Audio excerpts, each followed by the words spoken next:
bagaimana membersihkan hati dari penyakit-penyakit. Tazkiyatun nufus. Kalau dalam bahasa ulama itu disebut tazkiyatun nufus. Penyakit hati itu dalam bahasa Arab marad atau amrad. Di dalam surat Al-Baqarah Allah menyebutkan A'udzubillahi minasyaitonirrajim. Fi qulubihim maradun fazadahumullahu marada walahum 'adzabun alimun bima kanu yaktibun. Di dalam hati mereka fi qulubihim maradun, ada penyakit.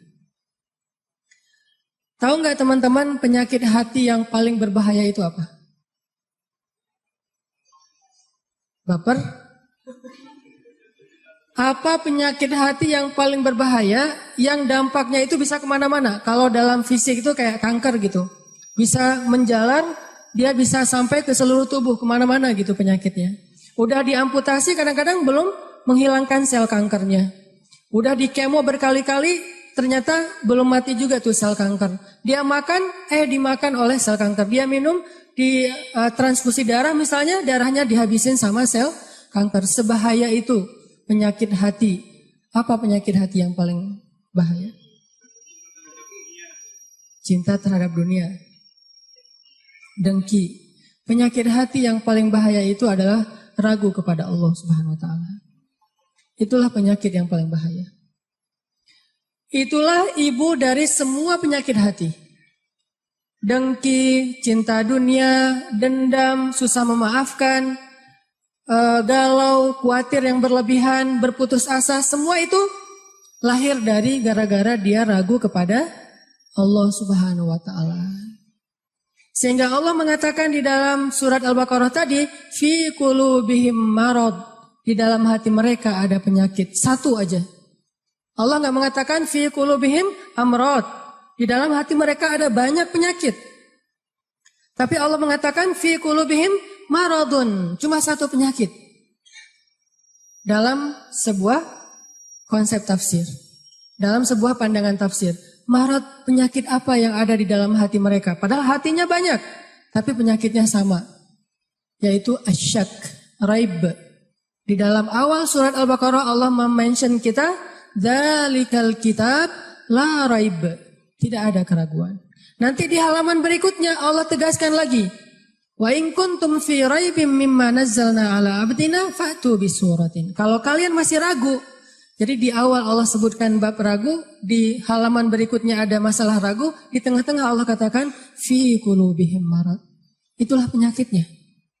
Sehingga ketika orang ragu kepada Allah, dia akan banyak modusnya. Yang orang kalau ragu sama Allah banyak modus. Bahasa modus dalam surat Al-Baqarah apa? Modus itu dalam surat Al-Baqarah khida. Yukhadi'una Allah walladzina amanu wa ma yakhda'un illa anfusahum wa ma yash'urun.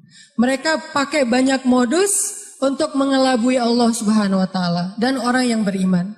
Padahal mereka hanya membohongi diri mereka sendiri. Penyakitnya karena ragu sama Allah Subhanahu wa taala. Ragu tentang apa? Ragu tentang kebesaran Allah Subhanahu wa taala. Bahwa Allah Maha Kuasa, makanya dia menjadi orang yang gampang khawatir. Khawatir muncul karena dia nggak yakin kepada kekuasaan Allah Subhanahu wa taala. Kalau dia yakin kepada kekuasaan Allah, begitu ada masalah, dia tinggal katakan hasbi Allah, cukup buat saya Allah. Kalau dia yakin kepada Allah, lalu ada masalah, dia hanya mengatakan la haula wala quwata illa billah, maka selesai semua masalah di dalam dirinya. Walaupun mungkin masalahnya belum selesai, tapi dalam hatinya masalah itu udah selesai. Dan itu awal dari kebaikan. Jadi masalahnya adalah kita yakin gak nih sama Allah? Masalahnya adalah gimana cara kita keep the faith, belajar untuk menjaga terus keimanan dan keyakinan kita kepada Allah Subhanahu wa taala. Ini yang menjadi masalah kita dalam hidup. Dulu ketika Doli ditutup di Gang Doli di Surabaya, salah satu kalimat yang keluar dari teman-teman yang ada di sana apa? Kalau kami nggak boleh kayak gini, terus kami makan apa, gitu kan? Kalau kami nggak boleh kerja kayak gini, terus kami ngasih makan apa buat keluarga kami? Itu penyakitnya. Jadi bukan pekerjaannya, tetapi keyakinannya kepada Allah Subhanahu Wa Taala. Nggak mungkin, nih ya, nggak mungkin nol, nggak mungkin sama sekali ya. Ada orang yang meninggalkan sesuatu karena Allah, terus jadi terlantar dan terlunta-lunta, itu nggak mungkin sama sekali. Bukankah Allah sudah menunjukkan banyak bukti kepada kita? Siapapun yang meninggalkan sesuatu karena Allah, pasti Allah ganti dengan yang lebih baik. Musa meninggalkan Mesir karena perintah Allah, Allah ganti dengan Palestina. Ibrahim meninggalkan Irak karena Allah, Allah ganti dengan Palestina dan Mekah. Nabi Muhammad SAW meninggalkan Mekah karena Allah, Allah ganti dengan keluarga baru di Madinah. Gak mungkin ada orang yang berhijrah meninggalkan sesuatu karena Allah terus jadi terlunta-lunta, jadi susah hidupnya. Gak mungkin, gak ada ceritanya dalam sejarah. Masalahnya ketika dia meninggalkan itu, kadang Allah ngasih dia ujian kecil untuk melihat dia yakin gak sama Allah. Nah, di ujian itulah banyak orang yang patah. Banyak orang yang kemudian jadi seperti bangsa Bani Israel yang mengeluh terus bilang, duh kalau kayak gini mending saya balik lagi aja kayak dulu. Banyak orang yang ngomong kayak gini.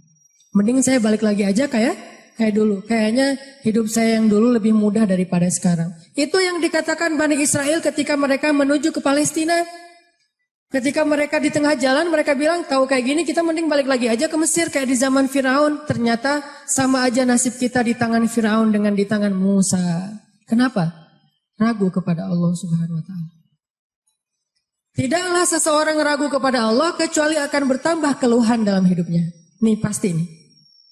Tidaklah seseorang makin ragu kepada Allah kecuali bertambah banyak keluhan-keluhannya dalam hidup. Semakin dia yakin kepada Allah, semakin sedikit dia mengeluh dalam hidupnya. Semakin yakin dia kepada Allah, semakin sedikit dia mengeluh dalam hidupnya. Makanya teman-teman, masalah paling besar dalam hidup kita itu, terutama masalah hati adalah ketika kita ragu kepada Allah Subhanahu Wa Taala. Kalau kita lagi galau tentang satu masalah, jalan keluar yang pertama yang harus teman-teman cari itu adalah Allah Subhanahu Wa Taala. Coba tanya kepada Allah, coba baca ayat-ayat Allah, gimana cara mengobati galau atau masalah di dalam hati kita. Jadi obat hati itu adalah yakin kepada Allah. Dan cara yakin kepada Allah, baca firman-firman Allah Subhanahu Wa Taala. Allah berjanji di dalam banyak ayat untuk bisa menjadi iman, menambah faith, menambah keyakinan di dalam hati kita. Tinggal kita baca aja. Banyak banget ayat-ayat kayak gitu. Teman-teman bisa baca minimal banget teman-teman bisa baca di surat Hud ayat 6. Coba baca surat Hud, surat 11 ayat 6. Ini juga ayat untuk ngecas iman kita. Apa kata Allah di ayat 6 surat Hud? Bismillahirrahmanirrahim. Wa ma min dabbatin fil ardi illa 'ala Allahi rizquha wa ya'lamu mustaqarraha wa mustawda'aha. Kullun fi kitabim mubin. Gak ada satupun hewan yang melata di muka bumi illa 'alallahi rizquha, kecuali Allah yang menjamin rezeki bagi mereka. Terus kenapa kita khawatir? Kenapa kita galau? Kan Allah yang menjamin, dan jaminan Allah itu sebaik-baik jaminan dijamin oleh perusahaan asuransi atau finance. Itu aja kita udah yakin gimana dijamin oleh Allah Subhanahu Wa Taala. Kayak ada orang yang ngambil asuransi kesehatan, dia nggak khawatir dengan sakit. Ada orang yang mengambil asuransi kendaraan, dia nggak khawatir kelecet atau terjadi kecelakaan, dirampok atau dicuri kendaraannya. Ada yang total loss only misalnya atau all risk, dia nggak khawatir. Kenapa? Ada yang menjamin. Ada orang yang mengambil asuransi pendidikan, dia nggak khawatir dengan harga pendidikan yang semakin mahal karena ada jaminan. Kalau kita masih sering ragu, dan sering khawatir dengan hidup kita, berarti kita nggak yakin dengan jaminan Allah Subhanahu wa taala. Makin kita yakin dengan jaminan Allah, makin hilang rasa khawatir dalam hidup kita. Tenang ajalah, ada Allah. Ketika kita ada masalah sedikit, kita tinggal klaim. Dan mengklaim asuransi Allah itu lebih gampang daripada ngeklaim asuransi manusia. Ngeklaim asuransi manusia tetap aja ada biayanya. Tapi ngeklaim kepada Allah itu nggak ada biayanya, nggak perlu pakai nomor antri, nggak perlu jauh-jauh keluar dari rumah. Kita tinggal mengangkat kedua tangan kita mengatakan Ilahi, Rabbi, saya ada masalah nih. Tetapi Engkau Maha Besar. Dan setelah itu hati kita akan langsung tenang. Ini teman-teman. Di antara obat terhadap semua penyakit hati itu adalah belajar yakin kepada Allah Subhanahu wa taala. Teman-teman bisa baca juga nanti surat Al-Mulk. Ini surat yang benar-benar ngebooster hati kita. Jadi sesi pertama ini saya pengen sharing. Ternyata kalau kita pengen menghilangkan semua penyakit hati kita, mulailah dari belajar iman, belajar yakin kepada Allah Subhanahu wa taala. Kalau kita pengen belajar menjadi orang yang menjalani hidup itu penuh dengan keyakinan, penuh dengan harapan, orangnya optimis, caranya belajar yakin kepada Allah Subhanahu wa taala. Dan salah satu cara belajar yakin kepada Allah, baca ayat-ayat Allah. Terutama ayat-ayat booster tentang kebesaran Allah Subhanahu wa taala. Inna fi khalqis samawat, dalam penciptaan langit. Bukan cuma di langit, tapi penciptaannya, prosesnya. Inna fi khalqis samawati wal ardi wa ikhtilafil lail Wakhtilafil laili wan nahari laayatin liulil albab. Langit, bumi, silih bergantinya malam dan siang atau musim, di situ ada bukti-bukti bahwa Allah Maha Kuasa. Kalau itu aja buat Allah gampang, cuma kun fayakun, apalagi cuma ngurus kita yang cuma kecil dibandingkan langit dan bumi. Kita itu dibandingkan langit dan bumi, gak ada apa-apanya. Kalau langit dan bumi aja buat Allah nggak ada apa-apanya lagi, apalagi kita. Jadi intinya teman-teman, kenapa kita khawatir kalau Allah menjamin kehidupan kita? Kenapa kita khawatir kalau Allah berjanji menolong kita? Kenapa kita khawatir kalau Allah Subhanahu wa taala tidak akan menyia-nyiakan kebaikan kita? Ada orang yang pernah nggak nyesel bantu orang lain gara-gara ternyata orang itu akhirnya nyakitin perasaan kita. Duh, saya nyesel dulu bantu dia. Duh, saya tahu gitu nggak bakalan saya mau baik-baikan sama dia. Duh, nyesel juga saya kemarin udah nolongin dia segala macam. Nyesel juga saya kemarin ngasih tahu ke dia. Ternyata ujung-ujungnya dia malah menyakiti saya, mengkhianati saya, nikung saya dari belakang. Gimana? Apakah kita merasa amal kita jadi sia-sia? Enggak. Kalau kita bertransaksi dengan makhluk, mungkin sia-sia. Tapi kalau kita berdagang dengan Allah, enggak ada yang sia-sia. Sehingga tetap tenang. Lagi-lagi baliknya ke Allah Subhanahu wa taala.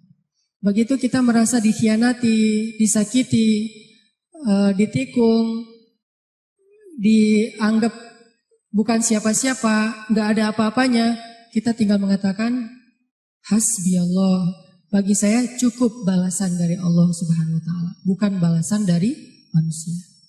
Ini teman-teman untuk sesi pertama tentang amradul qulub fi qulubihim marad.